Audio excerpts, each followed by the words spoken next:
قیامت بالکل نږدې دی. قیامت بالکل سره نږدې دی. علامات ټول ښکاره شوي دي.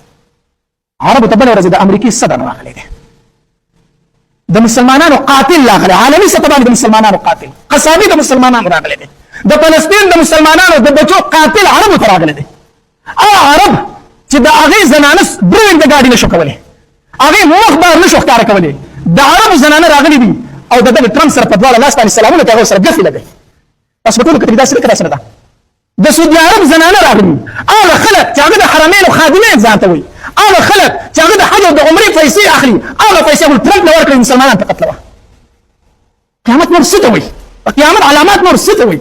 څه وجې نه یې دا کار وکړو؟ صرف د دې وجې نه چې دوبۍ برج خلیفه جوړ کړی چې زه د هغې نه غټ بلډینګ جوړ کړم، زه د دوبۍ سره مقابله وکړم. داسې ده که داسې نه ده؟ زه د قطر سره مقابله وکړم، بلډینګونه ته غټ جوړ کړم. نبي علیه السلام په هغه زمانه کې فرمایلي وي د اوښانو سره ونکي، د بیزو سره ونکي، په خپو باندې خپیال دی، په سر باندې سرتور، یوه زمانه را روانه ده چې دوی به د یو بل سره په بلډینګونو کې مقابله کوي. دکه داسې نه ده. د عرب په سر سرتور وکنو، په خپو خپیال دې وکنو، د بیزو سره ونکي وکنو، د اوښانو سره ونکي وکنو. داسې وکړه داسې نه وه. نن ملکونه یو بل سره په بلډینګونو مقابله کوي که نه کوي؟ شاه سلمان وایي زه به د برج خلیفه نه په جده کې غټ بلډینګ جوړوم. مقابله شروع کړې ده که نه شروع کړې؟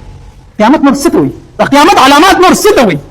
هغه عرب چې په غیرت به یادېدل، نن هغې ټرمپ ته خپلې زنانه مخې ته پېښ کړي دي، په تحفه کې ورته خپلې ښځې پېښ کړي دي. دا ټیک خبره ده. موږ به د عربو قدر کوو، ځکه چې موږ له الله چې کوم کلام را لېږلی دی هغه ژبه عربي ده. موږ ته په عربۍ کې زما قرآن په عربۍ کې ځکه زه د عربۍ ژبې قدر کوم. زه د عربو قدر ځکه کوم چې زما محبوب هلته کې دفن دی. زه د عربو قدر ځکه کوم چې زما پیغمبر په عربو کې راغلی دی. خو زه به د هغې عربي قدر کوم چې کوم زما د محبوب تابعدار دی. زه د هغې عربي قدر نه کوم، زه د نفس عربي قدر نه کوم. که د نفس عربي قدر کړی به د ابوجهل قدر هم کړی. ابوجهل په قریشو کې دی که نه دی؟ ابولهب په قریشو کې دی که نه دی؟ عربي دی که نه دی؟ بیا به د عتبه او د شیبه او د امیه ابن خلف او د عبدالله بن ابی بن سلول د رئیس المنافقین د منافقینو سردار هم بیا قدر کوي. داسې ده که داسې نه ده؟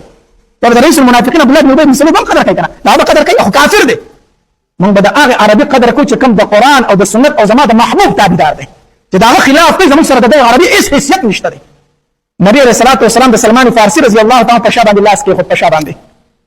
او نبي علیه الصلاة والسلام صحابه کرامو ته وفرمایل وی ای زما صحابو، و چېرته تاسو د دین اسلام نه واپس شئ که نه، الله تبارک وتعالی به د دین اسلام دپاره نور خلک پیدا کړي او هغه به ستاسو نه زیات د دین اسلام خدمت کوي، ستاسو نه به زیات پاخوي په دین اسلام کې. د نبي اسلام مراد عربو چې د عربو نه به زیات خدمت کوي د دین اسلام. صحابه کرامو ته وفرمایل د الله پاک پیغمبر زموږ نه علاوه به دا څوک وي؟ نبي علیه السلام سلمان فارسي د مټ نه ونیو، هغه به داخله کړي، هغه به داخله کړي. سلمان فارسي عربي نه و، عجمي و. نن د دین اسلام زیات خدمت عجمیان کوي که نه کوي؟ په ټوله دنیا کې ګوټ په ګوټ وګرځه، اسلامي حکومت په کوم ځای کې دی؟ په عجمو کې دی، په افغانستان کې دی، په عجمو کې دی، بل ځای کې په عربو کې اسلامي حکومت نشته دی.